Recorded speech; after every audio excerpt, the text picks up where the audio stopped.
Many thanks for staying tuned. It's still the conversation here on Lagos Television. Now on the program today, we're taking a look at bridging digital gaps in Nigeria. Now many have said that bridging digital gaps in Nigeria is crucial for economic growth, social development and improved access to information and services. Now are there approaches towards bridging these gaps? And as a nation at the moment, are we towing the right direction and ensuring that all of these gaps, especially in infrastructure and digital skills, are being broadened or widened as the case may be? Our guest is joining us via the telephone, and hopefully we'll be able to make meaning out of this conversation at the end of the day. Join us this morning as a welcome Stephen Adetutu Oniya, CEO, Soft City Group. Thank you for joining us on the program today, Mr. Oniya. Thank you. Thank you for having me. All right, let's start this way. When we say bridging the gap in bridging digital gaps in Nigeria, are there gaps really before we talk about bridging those gaps? Yes, thank you very much. There's a huge gap in the digital ecosystem in Nigeria. There's a huge gap. And this gap can be categorized properly. Okay. We have the knowledge gap, we have the skill gap, and we also have what I could colloquially call the technology IQ gap. The technology IQ gap. So we have quite a significant amount of gaps: knowledge gap, infrastructure gap, and the technologically IQ gap. Yes, we have gaps in Nigeria, yes. All right, so when you say knowledge gap, can you also quickly just expatiate on what you mean by knowledge gap? Thank you very much. You see, gone are those days in the early age of computing when computer was strange and new to everyone. In this age and time, experts across the world have advocated that computer professionalism should no longer be a profession. It should be a way of life for everybody. Because we are all computer scientists today. Every one of us interact with computer systems on our phone, on our PC, in our offices, during the electoral process. We are always interacting with computing systems. So the skill required to be savvy, very, very savvy with computing, is what we've been calling the knowledge gap that most people really don't know how to use. It's on an average, every one of us holding our mobile device, we don't use up to 30% the capacity of those mobile devices in our hands. That is the gap. That is the knowledge gap. Because you have this device in your hands, you can even make money from this device, but you don't do more than talk, SMS, WhatsApp. That is a gap in the knowledge you require to use what you have in your hand. So the knowledge gap is similar with this analogy I've given. There's always this gap in the knowledge acquisition, knowledge application for all computer devices. So the knowledge gap is real. Okay. All right. All right. So what are the factors that you have been able to identify as factors that are responsible for some of these gaps? Like you have rightly identified, knowledge gap, technological gap. Is it that we do not have good policies in place, or access to some of these skills and facilities are not there? I don't think our problem is a problem of policy. Yes, we are making efforts in policy. Our problem is the problem of proper understanding of the technology ecosystem globally. Because if we are going to get this gap fixed, we need to take it foundationally from the educational sector. People are not well informed. As a matter of fact, I mean no disrespect to graduates of computer science. I can tell you there are people that study computer science in this country and have never opened a computer. They are interviewing people. I think you're a computer science graduate. Do you have a PC? No. Have you ever used a PC? No. What is computer science? They can't define. We need to do an overhaul of the foundational educational system we have in this country. The foundation of education needs to be fixed. So that from our institutional system, from the educational system, people come out of school. Whether you study economics, whether you study accounting, whether you study media and photography, you will be sound computationally. As a matter of fact, computing should be the primary requirement of everybody that has gone to school in Nigeria. So when you come out and you buy a phone or you buy a PC, nobody will teach you how you can become an entrepreneur or start making money from that powerful device you are using in your hand. How can you buy a phone of almost 400,000 and all you do with it is phone call, SMS, WhatsApp? When that phone can make you dollar every month. But because of the gap, that's why we can't tap into that potential. All the so primary education is the first. Okay. All right. I mean, still staying on what you've preferred now as one of the solutions, meaning that we need to up our game when it comes to training and introduction of computer training into schools, curriculum, and all of that.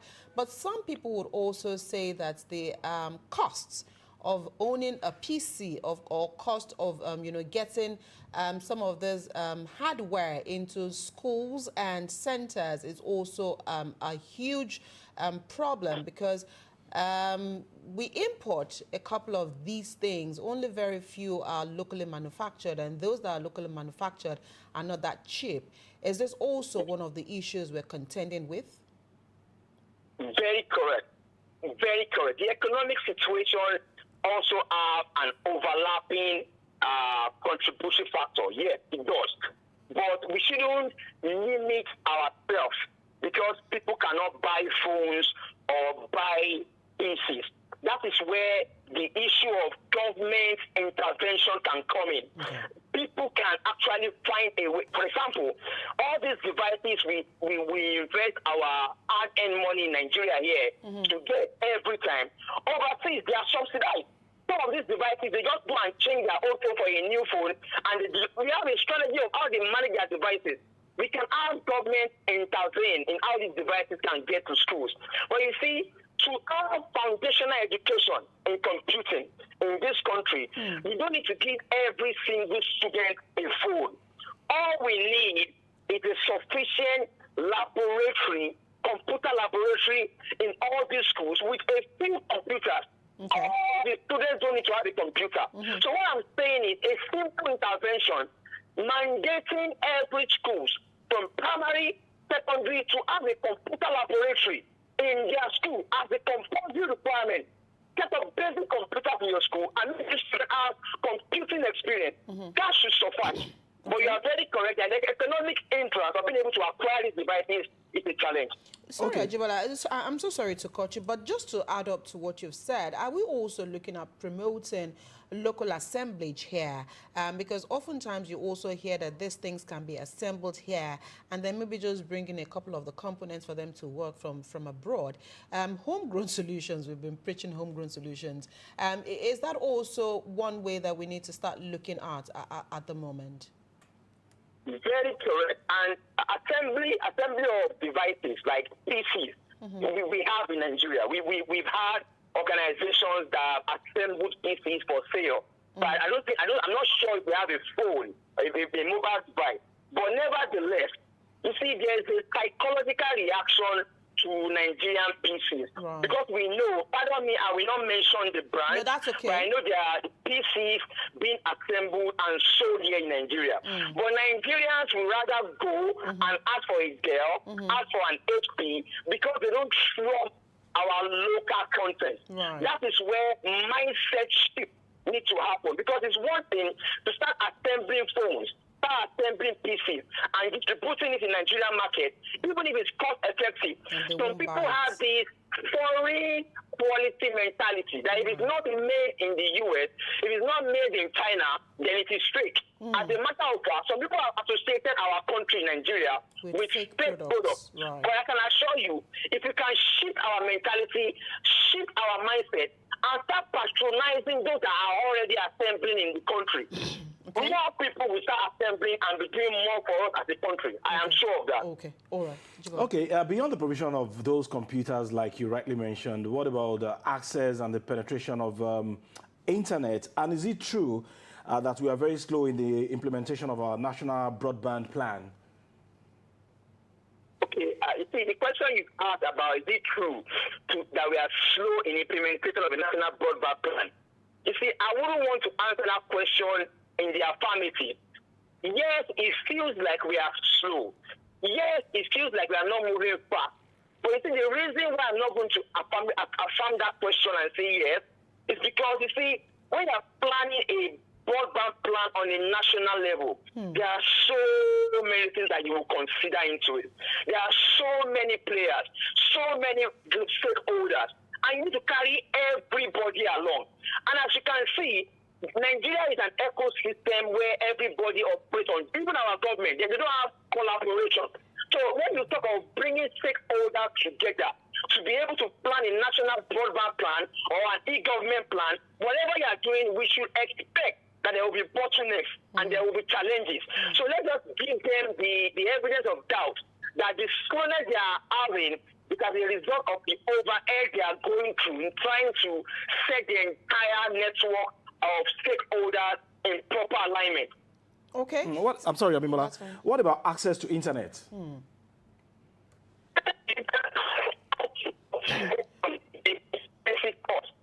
see, internet needs to be the cheapest in this country. And some of us have always advocated until the internet, access to data can be the cheapest thing we buy in this country, just like pure water. We need to that cheap, very, very cheap, because it's the minute we all can access the web to the global network of intelligence, global network of e-commerce, global network of social collaboration.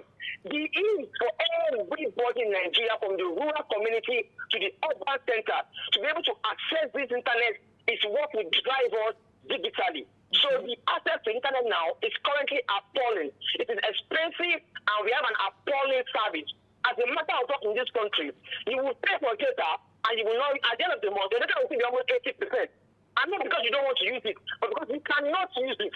It's not allowing you browse. It's slow. So these are challenges we have. So the infrastructural gap is one of the biggest problems we have, and we cannot fix that easily until data access is cheap for all Nigerians. All right, and if you're talking about bridging the gap in on the digital space, and issues around data are still a problem, connection with the rural areas is still a problem, exploitation by the companies is still a problem.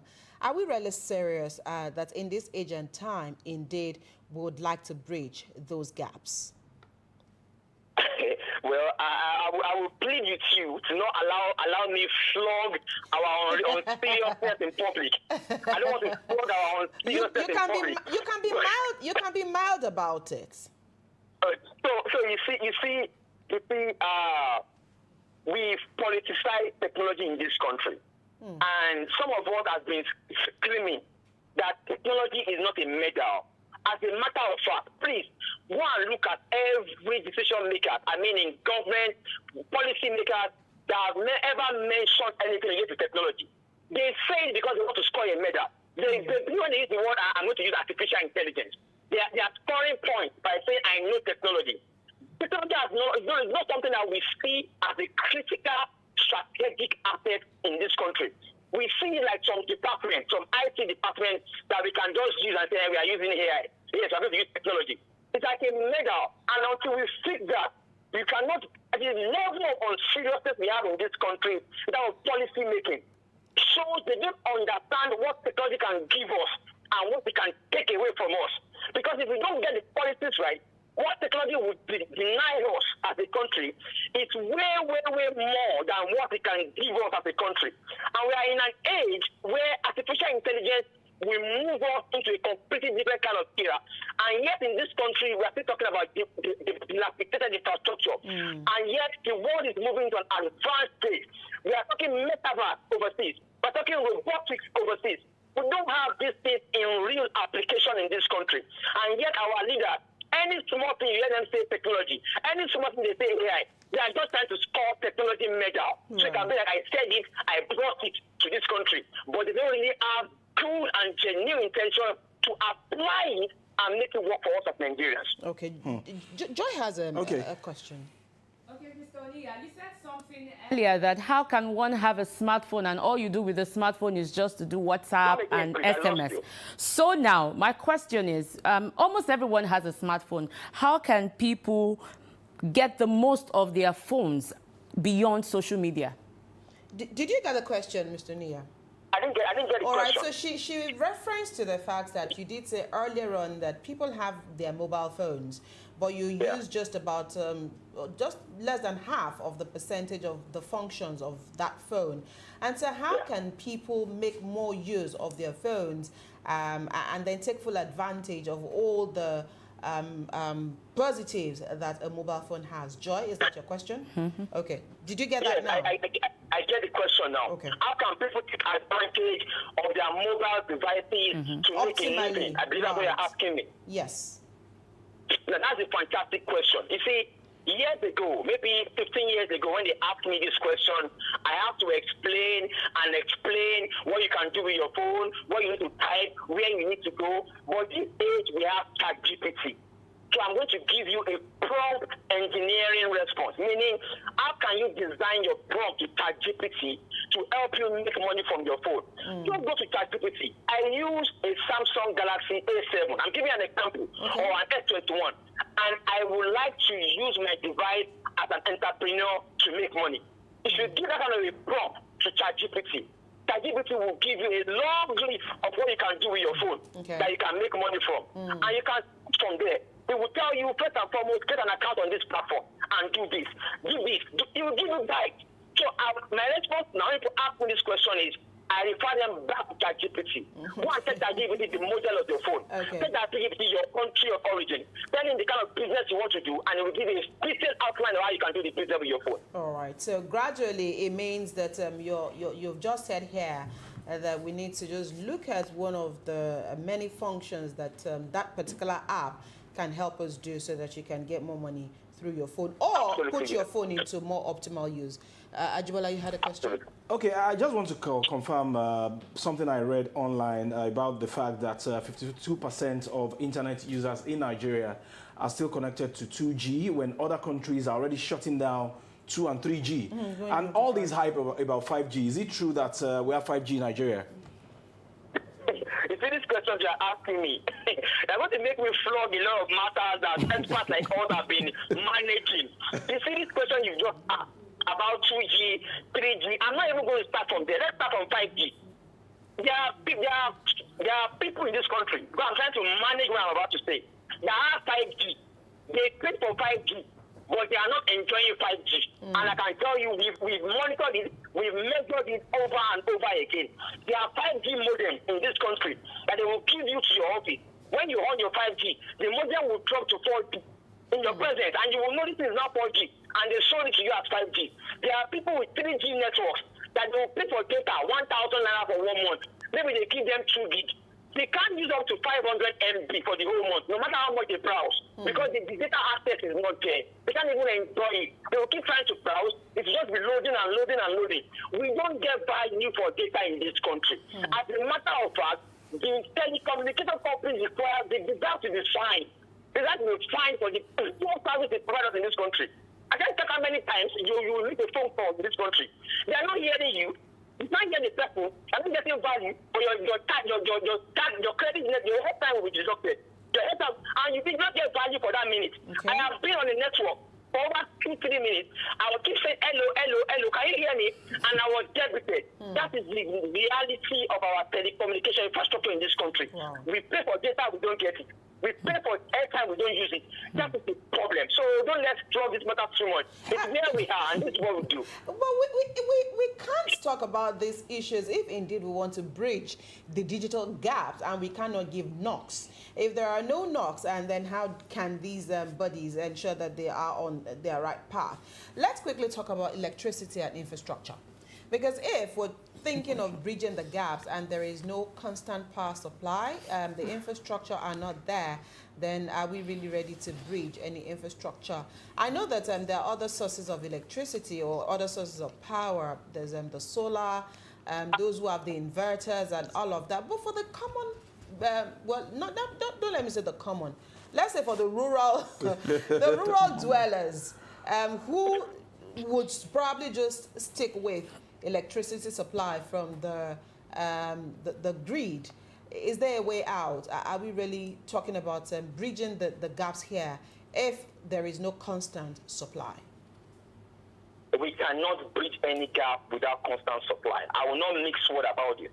We cannot bridge any gap without secured constant power supply. And as a matter of fact, I know we've been promoting alternative power systems that are climate friendly, but the problem we have is the small one we have, make it work. So you are very correct. The incompetence in the power sector can destroy the entire technology ecosystem if it's not gotten right. So I completely agree with you. Our power system in this country is appalling and it's in a very, very dilapidated state. And every sector is dependent on that power system. As a matter of fact, in the tech ecosystem, we spend a lot of our profits powering our businesses so that we can have power. And we actually make money from this business. So we need help with this power, and we need to be power sector people. They should know what to do about it, because the truth is, we've invested so much in power in Nigeria. We've invested so much, and we've gotten so little value. It has gotten to a point where I begin to look at things. We don't have experts in the power sector. And I'm sure we have experts. We've seen some of them. We know some of them, but they're not just given the opportunity to materialize and exercise the authority, that knowledge for the power sector. That's the problem we have. Yes. Okay, if indeed we need help, how much of help can we get from government agencies like NCC and the likes? Well, you know, most of these government agencies, they have what they are established to do. They have established clarity with their function. For example, NCC know what they're supposed to do. We have NIDA. They have all the organizations.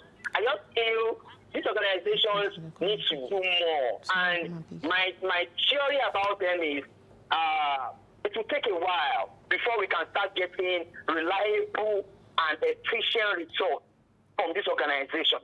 Because the ecosystem we have in this country is a bit very, very disorganized. The technology ecosystem, very disorganized. As a matter of fact, is in this country, everybody has a title in technology. We are the most titled skill set in the whole Nigeria. This is what I'm a front-end developer. I'm a graphic designer. I'm an animator. I'm a back-end engineer. We do have a coordinated ecosystem in the country. And that is what these agencies and regulators can do for us. Make sure this industry is properly structured. Let me give you one small analogy. You see, I am one of those that believe the foundation of computing in this country was laid in the Computer Professional Registration Council of Nigeria. And it was made by an act, by a decree in this country. That's the foundation.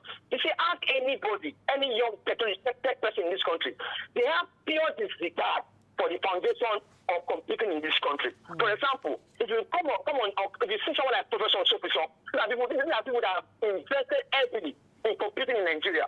If you see people like Mr. Colin Kabu, these are the president of CPA. Nigerians don't even know them. They rather see a Mark Zuckerberg and praise him. They rather see a Elon Musk and praise him. They don't have regard for our own founding father of computing in Nigeria. Right. And our ecosystem is not solid enough to put us in faith in alignment. That's what regulators and agencies can do. So we understand that Nigeria as a country, we have an ecosystem of computing. And before the advent of Facebook a few years ago, before the introduction of X a few years ago, there was computing in Nigeria. Right. There are people that have been practicing computing before all these platforms came. And they've laid the foundation in this country until the agencies and institutions come together and bridge the gap in this ecosystem. Everyone knows that Mark Zuckerberg is not the founder of technology in Nigeria. Elon Musk is not the founder of computing in Nigeria. There are people that have laid the foundation in this country. Yes, we might respect these foreigners because they've done amazing products and launched amazing products. But we need to show the gap our own foundations, and these agencies will bring us together in alignment. All right. Thank you. Are we also, is that an issue with cyber security or cyber threat? Is this also one of the issues that that we might also need to consider when talking about bridging digital gaps in Nigeria? Yes.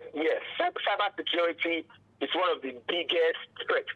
It's one of the biggest threats to anything computing. As a matter of fact, we've even evolved beyond politics. We call it cyber warfare as a matter of fact, because it's become an hydra-headed threat to everything technology. So if we're going to bridge this gap, our security is key. But I don't think that should be much of a concern. But cyber security is a major problem for everything technology. There are methodologies and approaches that we can use to prevent that. But don't forget, cyber security breaches and cyber crime are completely two different things.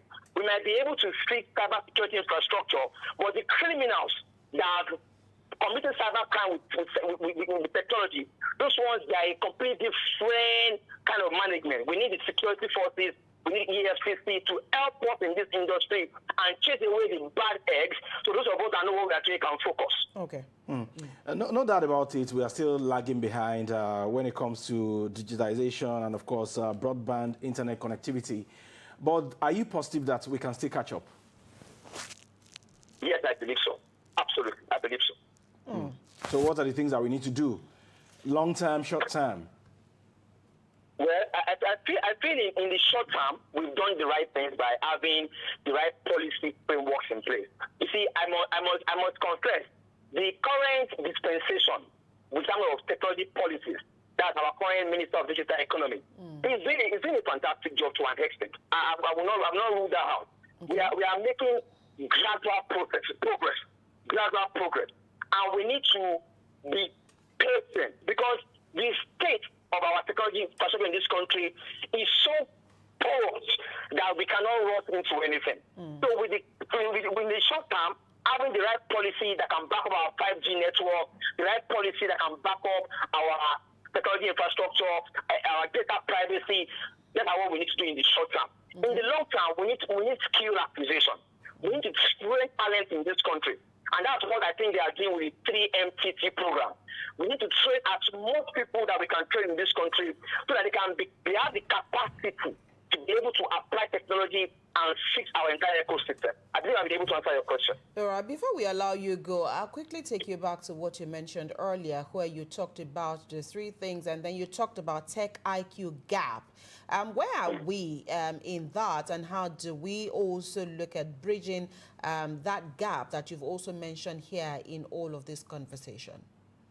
Okay, I believe you're talking about the tech IQ I introduced. Yes, that was what you said. Now, you see, tech IQ that I introduced as a function. Let me give you an example.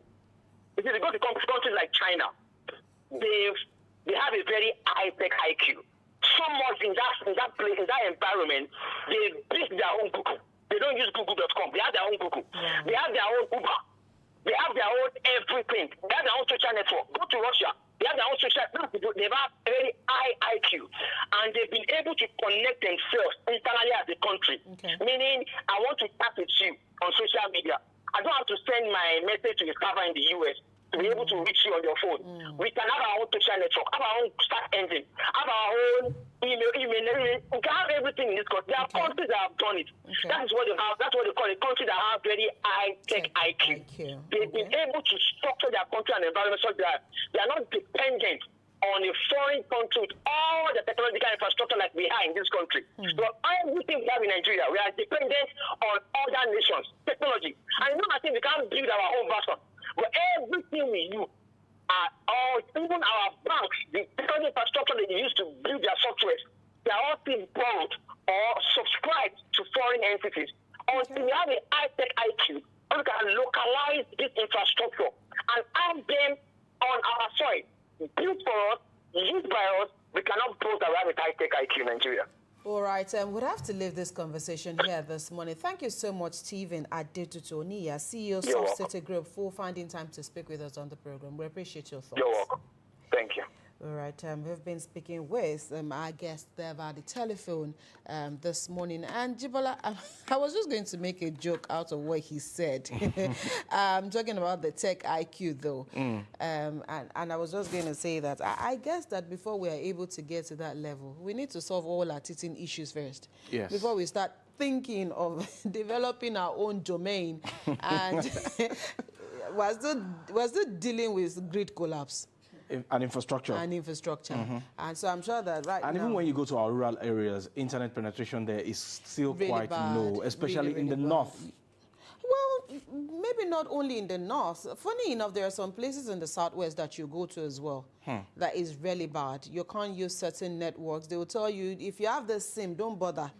go and buy another SIM, because if you have that SIM, the network will not work here. So we still have a lot of infrastructure deficits that we need to, you know, deal with in Nigeria. But until we get past all those teething issues and all of those problems, before we can think of tech IQ. And you know, Steve quite commended some of the policies and programs of government, but the implementation is another kettle of fish. Are we implementing them well for them to impact Nigerians and, of course, create access for all of us to have access to internet? Then what we spend on data is quite much. It's too much. I think there also needs to be proper inclusion, because oftentimes there's always that disparity or that gap between government and those agencies that are coordinating. And those agencies themselves, they also need to, again, from time to time, look at how these companies are also dealing with Nigerians. If there is, if you're not meeting up with your obligations, then you can be sanctioned. I know that NCC still sanctioned an internet company not so long ago for not meeting up with their requirements and their obligations. If you do that from time to time, they will sit up. If you go to the UK and you buy data for a month, I can assure you, you will not even use half of that data. You can still roll it over. It happens here. It happens in Ghana as well. I think a few other African countries where but here, third week, you are getting a prompt that your megabytes is depleting. And I'm wondering, please, what did I do? Because I have two networks. I have my mobile and I have Wi-Fi. So I use Wi-Fi at home. And then in the third week, my mobile is already telling me that your data is going to expire. I'm wondering what is going on. What did I use? Exploitation. What did I download? Me that I don't even download. Like you have rightly said, we'll still go back to government. The government there's a particular I don't want to mention the brand now, cable TV taking advantage of Nigerians, and up until now, it's appearing like that particular brand is above the law in the country. Whether they are above the law or below the law, the truth is that a lot of Nigerians are the subscription rates are dwindling. Yes, so. They are dwindling because, unfortunately, the streaming apps have come to kill business. So people are doing more of those streaming apps, and they are neglecting. They are neglecting their I used to have two of their products. You know, I said it on this program some time ago. I used to have two of their products. The one in my bedroom, one in my living room. Then after a while, I was just like, am I not wasting my money? You just had a brainwave. Okay, the one in the living room, let me connect it to the one in the room. Other people, they have been sending me messages, they have been calling me. They will call you. Their customer care, I don't know where they brought those people from. They will call you till thy kingdom come. It won't change, it won't make any difference. Do the right thing. So you also need to, you know, stop repeating. The only reason why in my house we still have that particular paid station is because of sports. Oh, okay. It's because of ball and EFC. Until we find a way out of those ones, then maybe we too will say goodbye. But for now, you will remain our option. All right, I think that's the much we'll take on. Again, Stephen Oniya, thank you so much for joining us via the telephone. And, of course, we've had a beautiful conversation with you here on this side of the divide. We'll take a quick break. When the conversation returns, another conversation we'll be having. This time round, it's a very touchy situation. It's a very sensitive discussion, but it is one that must be had because there's so many people, so many cultures, so many disparities for widows in Nigeria. That conversation is after the short break.